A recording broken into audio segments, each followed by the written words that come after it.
Hi, friends. Thanks for joining us. Do us a favor, smash that subscribe button underneath.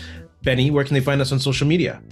Yeah, you can find us Ray Benny Sports. We're on Twitter, Facebook, Instagram, TikTok, Blue Sky now too. Check us out on Reddit and Discord. And don't forget to leave us a rating on your favorite podcast provider. We're back from our mini hiatus. There's a lot to talk about in Bomberland, so we got to hop back on.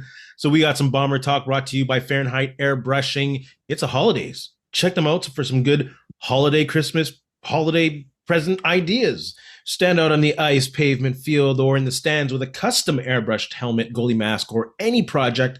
A local Manitoba business with affordable solutions. Check out Fahrenheit Airbrushing on Facebook or call them at 204-891-7431. Yeah, and don't forget to tell them that Ray and Benny sent you. And like you said, it's not just helmets that they do. They've done a guitar, they've done a hat, like a cowboy hat. So there's other things they can do. So check them out. Retirement helmet for a fellow firefighter. Yeah, exactly. Just whatever idea you can think of. Call them up so it doesn't get too busy. Yeah. There's a lot of Bomber fans, custom Bomber, what? Anything. Exactly. Send your car in. Maybe. I don't know. Too much. Big W on the hood. Oh, I'm going to send in your ride. Thoughts on Buck Pierce hiring now as a BC Lions head coach? You want to go first? Yeah, I mean, good for him. I guess he's paid his dues in the league. OC, where he started first with the Bombers up to OC and all that. So it'll be interesting to see what he can do as the main guy. The one thing that kind of piques my interest in this is the fact that he confirmed he is going to be calling plays in addition to being the head coach. So I'm like a little skeptical on that when guys are just coming in to be that new head coach and not enough experience in other spots. Right, running a whole team and also making a game plan for that offense. So hopefully that works out for him. But if he was being just straight head coach, and then you get at least a veteran OC, or make sure actually this time now that you bring a veteran DC in there to help you out, maybe someone who has coached before in the past, maybe Richie Hall, maybe he takes him down there, who knows. But you need that experience around you to help you because it's going to be a learning curve no matter what. But I'm excited for him, see what he can do. Did Ryan Dinwiddie play call when he got the head coaching job? Can't remember. I'm concerned specifically with Buck Pierce taking on the play calling. I don't think it's in general a bad idea. I think Dave Dickinson did it, although he was under pretty strict control, maybe with John Huffnagel, quality control there. But specifically what's happened in the past 3 Grey Cups when it's come to big time, the play calling, especially this last one, when it seemed like the running game was abandoned. Because, his offenses have been fairly effective throughout the years. Like the past 3 years, Brady Oliveira has been the top of running. Zach Collaros has been a top of passing yards and touchdowns, except for this year. So he can definitely call plays. It's just when it comes to crunch time, and this time it's a game-to-game scenario when you have more on your plate. Can he handle it? And I'm sure there will be bumps in the road, just like there were bumps in the road with Mike O'Shea at the beginning. There are questionable, his end of the game decisions. So I hope that BC and their management and Amar Doman are patient with Buck Pierce, because I truly think he'll be a great head coach. I think he has a personality for it. I think he comes from a great breed with Mike O'Shea. He's been through a great program, see how a great program's worked. I think he'll bring that culture in. I hope he doesn't try too hard to be like O'Shea at the beginning. He has to be himself as well. But yeah, congratulations, like you said, well deserved. He's paid his dues, and I think he'll be successful. Not right off the bat, but I think exactly. Yeah, we need to get back to that Grey Cup here at least one more time and win it at home. But it's interesting, like you say, like O'Shea learned, from stuff. We watched him grow kind of as a coach, making weird decisions, and we questioned him at first, and then he figured it out, didn't do those again. We saw Corey Mace do it as well this year too. So, and Jason Moss when he took over. So yeah, now seeing Buck, I'm sure he's going to make mistakes, and it's a lot on your plate being the coach and the OC. So we'll see where it goes. I was kind of interested because I read the article on 3 Down Nation with Nathan Rourke and how close he was to Jason Maximich, right? I don't know if I said that right. So sorry, Jordan Maximich. And that was interesting to see how his reaction will be with Buck Pierce and how, because one of the reasons he went back to BC was because of Jordan. Yeah. and Jordan helped him break out the way he did back in 2022. So it'll be interesting that dynamic together. Buck came out and said, hey, he wants to work together with Nathan Rourke. Of So course. that's a good start right there. Not just saying, hey, this is what we're going to play and that's it. You got to build with the guy, and they're going to hopefully, for the league, they're together for a long time, right? Yeah. So you got to build that relationship. So it'll be exciting to see. That's a big difference between him and O'Shea's beginnings is he has a bona fide starter. Yeah. I'm not concerned about, oh, did he lose his touch? Did the NFL ruin him? Has he been too far away from the game as a starter? Nah, I just think he needs a full preseason, a full training camp, Yeah. sorry, with the preseason to get the rhythm again with the team. And it's not under the pressures of being mid-season and you have to come back and make the playoffs because you're number one star and all that. No, I think this will be. I think actually having Buck Pierce, a different set of eyes offensively, will be great for him, and a guy who's played QB successfully in the league. Maybe Yeah, get that exactly. gunslinger mentality back. Yep.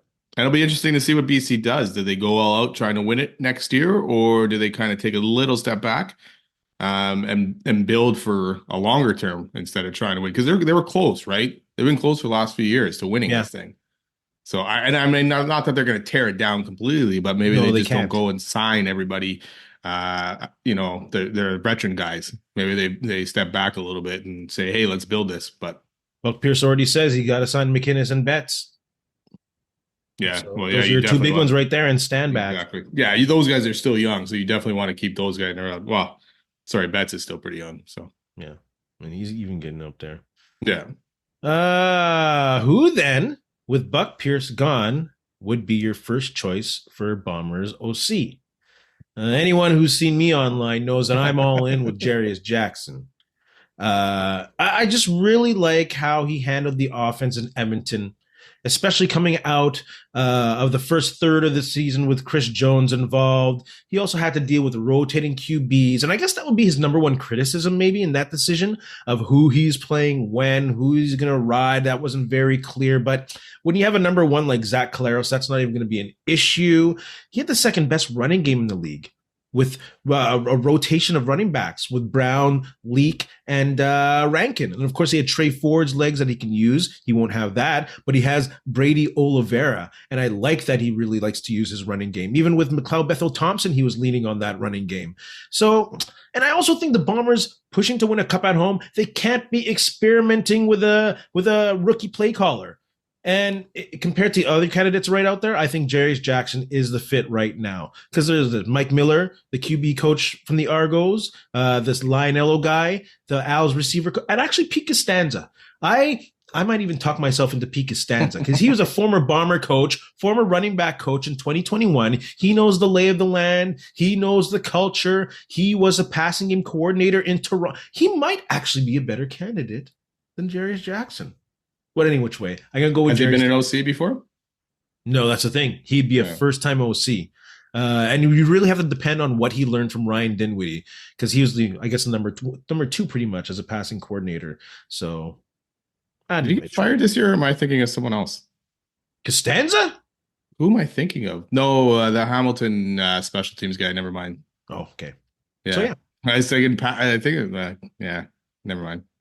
sorry if we're gonna say Costanza, but Yeah, that's my second one. But Jerry's Jackson, number one. yeah. Jarius Jackson would be a good one. Like you say, he's got. I mean, he hasn't been doing it for long, but that last season, like you say, his numbers were pretty good. I'm thinking just with the Grey Cup being here in 2025, I think the Bombers would probably try to keep it in-house and keep the same kind of offense going. That's the only thing. Jarius Jackson's going to come in with a different offense, right? And right now, Zach Klaus is kind of used to one that's being run by the Bombers for the last few years when it went from Lapo then to Buck Pierce. So I'm thinking go with Kevin Burgoyne, wide receiver coach of the Winnipeg Blue Bombers right now. He's been there for 7 years. So you talk about a guy that's been around the culture and that has kind of helped build this team. Started with the running backs, and obviously Andrew Harris had some of his best seasons. Bombers went on to win the Grey Cup. Now he's been coaching the wide receivers for the last few years. You got guys like Dalton Schoen coming in, Kenny Lawler coming back, Dembski posting 1,000 yards for the first time back to back. Yeah. And then you had the rookie guys last year with all the injuries: Ontario Wilson, Weedfall, Claricius. all coming and playing pretty good games and pretty big roles for the Bombers throughout the season with courses and injuries. So the only problem, like you say, no experience being an OC in the CFL so far, but he's built that resume and he's been here for a long time and he's kind of, bided his time. And maybe it's time to see what he can do and step up to that role. And it probably keeps the offense not the same, but pretty similar to what it is now. And if we're going with tendencies, O'Shea is yet to hire a coordinator from the outside. Yeah. Am I right here?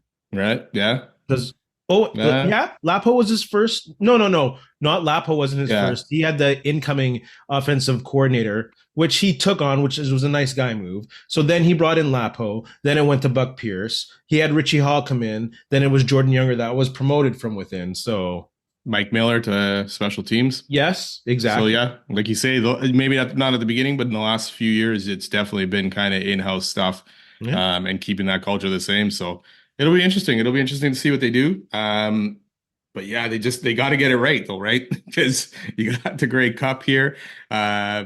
Many fans they're expecting to go to this game and hopefully see the Bombers playing it for the first time in Winnipeg. Being in the Grey Cup and seeing it live in Winnipeg. So. Oh, it'll be fun. This is an interesting hire. Shea's got to get it right. Well, maybe like if you're bringing an OC in, chances are the staff is staying.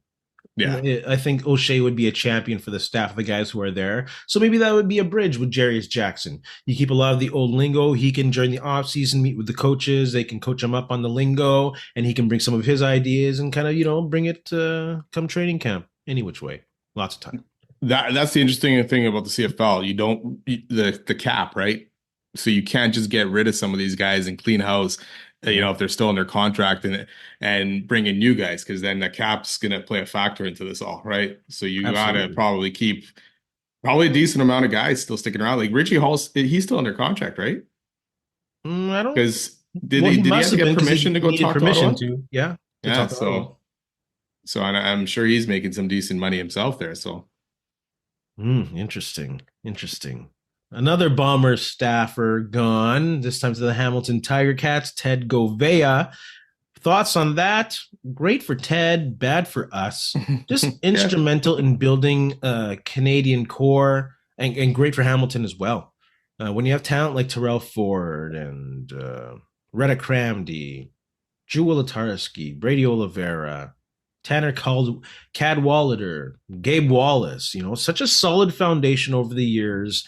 And I don't think there's anyone in-house with that amount of experience with U Sports, CIAU, and Canadian content and the draft. So it'll be interesting I'd assume they'd bring someone in, but we'll see. Good for Hamilton, though. Good score. They need it. Yeah. Pretty much everything that you said. Like I said, it is tough for the Bombers because he hit on some of those Canadian talents in that draft later rounds. Like he hit on some of these guys. So we're definitely going to miss that. And we saw what happens when you don't have enough quality Canadians in years past, right? With certain guys and certain GMs. So they definitely need to fill big shoes there, and hopefully they can do that. But yeah, good for him. We'll see what he can do in Hamilton. It'll be good to have another Canadian boy running a team out there. So. I'll be cheering for him. Not too much, though. We're cheering for a lot of guys out here, right? Bobby Dice out in Ottawa. Now Ted Govea. Everyone going the East. We can cheer for you. Buck Pierce, not going to cheer for you much. One word to describe the Stanley Bryant signing. It's exciting. I'm happy about it. He's one of the three guys that we talked about, our last episode of what you want to bring back, right? Or who you want to bring back, not what you want to bring back. So I'm excited to bring that guy back on the left side. He's still playing at a pretty good level, and man, he's excited himself. Just hearing the interview and how he still thinks he's one of the best guys out there, and he's played like that. So it'll be good to have him back. So I'm one good guy down that they have to sign. I think it was necessary. I agree with him. He's still probably one of the best in the league at him being a left tackle. Injuries are always going to be a concern when you play that long, without a doubt, and put that much punishment on your body. Not like he was dealing with injury. He just had that crazy thing happen when he was ill. But physically, he was pretty steady throughout the season. Couple nicks here and there. But when the GOAT still thinks he can go, you let the GOAT go. So necessary signing for Buck Pierce in that push. One word to describe the Tony Jones signing. I'm going to use the word exciting in this one. This guy brings the energy and physicality to the game, and he is electrifying. And when he stepped in for Biggie in the middle, everyone knew that this dude found his home. I love the move, and to give him 2 years is huge. And even if Biggie does come back, both of them on the field at the same time, shoot, that's not a bad thing. That's not a bad thing either. So I love this signing. Yeah, I like it too. I'm going to go with interesting as my word, because then that means either Adam Bighill's not coming back or Kyrie Wilson's not coming back. You know, you're probably not having all three of these guys because you already got Reddick Cramdy on the other spot. So you're not there. You don't need somebody there. Nope. So yeah, it'll be interesting to see who they're kind of going with. I'm leaning towards them still signing Bighill for some kind of contract, at least nothing too high. But Kyrie Wilson again had a rough season with injuries this past season. So it may be time to kind of move on from him and go to a younger, not younger, I guess, because if you bring in Bighill back, then probably Tony Jones probably goes in Kyrie Wilson's spot, right? Yeah. So, and then bring up some younger guys behind that, because you got to start rebuilding this pipeline at different spots. Brian Cole, bro. You got Brian Cole. Yeah, because Bighill's getting older. This is probably Bighill's last year coming in here. Yeah. And I can't see Bighill wanting to go somewhere else, and I can't see the Bombers letting him go somewhere else, because sometimes their loyalty is pretty strong. So, and he has a lot of roots in Winnipeg. He has a lot of roots beyond football in Bighill in Winnipeg. Yeah. So why uproot the family and his business? And I don't know, but hey, maybe he can go play somewhere and come back here and live. But I don't want to think of that situation. Yeah, I think he's back. I do too. It'd be great. Bring the band back together. If you had to pick between, because it's close to free agent time, Jalen Philpot, the Canadian receiver from Calgary, or Dalton Schoen, who would you choose to sign? I'm probably still going to go with Dalton Schoen because he has obviously shown that he can really put up some big numbers in the CFL, and him and his connection to Zach Clarles has been pretty good since he came into the league. Now, the factor would be money-wise, because we know the Bombers are in a crunch, and you can't pay all these receivers again $200,000-$300,000. You can't have $1 million tied up in your wide receivers, and because we've seen the younger guys come in and play, so you don't necessarily need to tie that money up, and you still got Kenny Lawler out there as well. And you know, Philpot's a good receiver, and like you say, he's Canadian, and that's a good thing. But I think I would still stick with Dalton Schoen. Dalton Schoen has been Zach Collaros' security blanket since he's been here, and Collaros' performance increases significantly from the eye test when Schoen is in the lineup. Dalton Schoen has had 2 major lower body injuries that has taken him out of the last 2 seasons at the most crucial times of the year. I think you invest in the Canadian Philpot and move on. I know Dalton Schoen still makes a lot of good money, and he left some thousands on the table, and there's loyalty there. So who knows? Maybe he might take a little less, and then that's appealing. And hey, I'd love to have Dalton Schoen back. But I think in a move where you look towards the future and at the same time invest in the now, I'd love to see Philpot in this one. So I'll go Philpot. Yeah, you can't go blame either way. Yeah, Philpot's only 24 years old too, so you can't go wrong with either. But I'm gonna go with the younger Canadian, and those injuries, the leg injuries, the past couple years, late in the season, rough. Well, not late in the season. Last year was early in the season. We took him out for the whole season. The whole season, yeah. Thoughts on Edmonton hiring Mark Kilam? Great story. Dudes from Lethbridge, played football at the U of A, came into the CFL in the Stamps organization as a strength and conditioning coach, moved his way up in the coaching ranks there. unceremoniously let go by Dave Dickinson, who's really getting a reputation of being a dick, especially since Kadeem Carey went off. And it was a horrible and weird, like I said, unceremoniously. This guy wasn't the issue. Special teams wasn't the issue. Maybe it's because the players loved him. Maybe that was the issue, and Dave Dickinson didn't like that. Maybe he was being petty, but I didn't understand that move. So good for Edmonton. It looks like he's bringing Jordan Maximic and JC Sherritt as OC and DC on his Wow. staff. So talk about having experienced coaches around you for that. That's amazing. So good for Edmonton. You always want to see that franchise as a pillar of the league, even though now they're privately owned. It don't matter. You want to see them back with 35, 40,000 people. So yes, great hiring. Yeah, that, and like you say, those coordinators that he's bringing in with him, experience. So he is surrounding himself with good guys. And like you say, Ed Irv even came out and said it. The reason I put this guy over the top was because players, past, present, came out in support of this guy and said how much they love playing with him and being there, being on his team. And that's interesting to me. Again, Dave Dickinson, you're letting this guy go, and maybe the guy was too popular. Dave Dickinson had to get him out of there before he eventually became coach. But I mean, the Elks could have gone. Absolutely is threatened. That is crazy. But I get it. Dave Dickinson is a dick. Like you said, man. He, like, even to me, I don't know the guy, but I just see the guy His on the face. field, all his stuff with the Bombers, calling the Canadian Mafia, all this kind of stuff, man. It's just like, I just, something about him drives me crazy. And maybe it is because he kicked our butts for many years Yeah, as a doesn't help. player and all that stuff. But it's interesting because the Elks could have gone with Rick Campbell, right? They could have gone with a guy that had experience and that last name that bears, quite a bit in Edmonton, right? But they went on a bit of a limb and they went, and we've seen teams do this, which is nice. Like O'Shea getting with the Bombers, Corey Mace, Dinwiddie with the Argos, Jason Moss. It's different guys. It's not the same guys getting those jobs every time. Like Chris Jones, the last one to the Elks, right?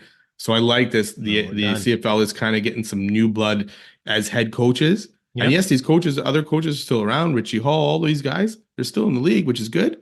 But at least they're not given the head coaching jobs, and we're seeing new blood coming in, younger guys coming in. So I'm excited to see what he can do.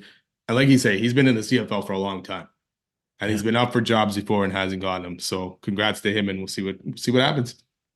Man, Jarius Jackson's been in the league since 2004. That's 20 years. That as a player though, too, right? Yes. Not as a coach. Okay. Yes. He's in BC from 2004 I don't think he was to that old. 2011, and then a year in Toronto or something like that. But yeah, 20 Yeah, years, and cool then he too. went into coaching right away. Yeah, right on. That's good. Well, there's him You need that young blood, man. Stacking that resume. A little bit of Jets talk quickly. Thoughts on Mark Scheifele not making Team Canada Four Nations Cup? My position on this. Good. Stay home and rest, bro. And look at the past few games that he's played. Well, he hasn't been effective. Probably dealing through some injuries. So just stay home, rest, maybe go somewhere warm, play some golf, chill, get ready for the second half of the season. Yeah, it's interesting that he got left off. I thought he had done pretty good until the last couple of weeks. And like you say, with the injury, who knows what's happening there? He's kind of fallen off a little bit. But the start of the season, I thought for sure he was a lock to make it. And just looking at some of these guys that did make it, it is interesting. Like Mark Stone made it, great player and all, but the guy is injured a lot. So in this short of a tournament, you're risking kind of missing this guy out. Seth Jarvis, another interesting one, has been playing really well. Making it Winnipeg boy though, right? Or Manitoba boy at least. So, yeah. I mean, good for him in that. No Connor Bedard either on this. So I thought you'd bring him in and at least get him some experience. But the one interesting thing I saw from Murat Ates on Twitter, from one of his articles though, the right side, you had Reinhart, Mark Stone, Mitch Marner, and McKinnon who would play down that right side because chances are Scheifele wouldn't be playing center anyways. And all those guys on the right side are better defensively. Yeah. Than Scheifele. So I see that why they may have, opted to go with some of these guys. Well, it'll be interesting to see how Mitch Marner does in a tournament with this and all the pressure because we've seen his playoff experience or performances. So, hopefully it works out for Team Canada. But yeah, too bad for Mike Scheifele though. But hey, at least he gets to rest.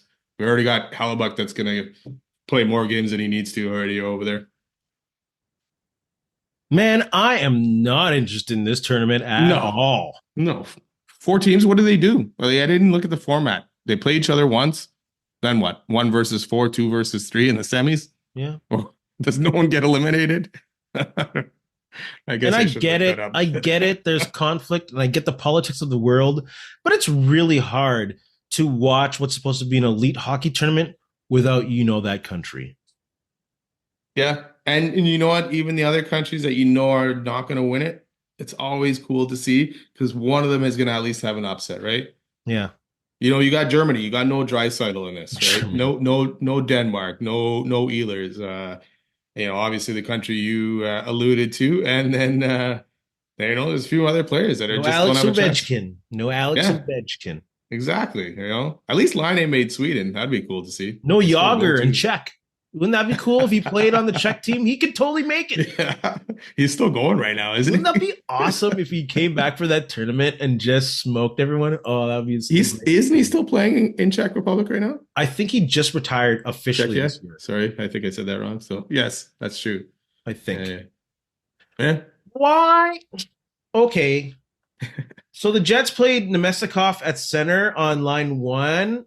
Why wouldn't they just put Vilardi at center? I get it. They like speed down the middle. Well, why wouldn't they just put Vilardi at center since he's taking the faceoffs there and just have Nemestikov maybe even put him on like the fourth line to add a bit of depth so you don't have to, put so much weight on the second line with Lambert on there being you. I don't know what your thoughts on that were. I'm not a huge fan of Nemesnikov playing center on the first line.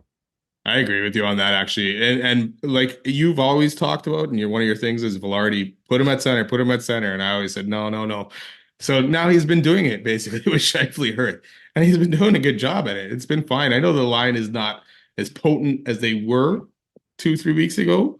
Yeah. But I would not have put Lambert at center in the guy's second NHL start and first of the season on the second line. I would have let the guy ease in on the wing instead. So yes, I do agree that I don't understand Arneal's lineups choices for the last 2 weeks, and I know the Jets are playing a weird schedule in a lot of games, but I'm really questioning his choices in some of these situations.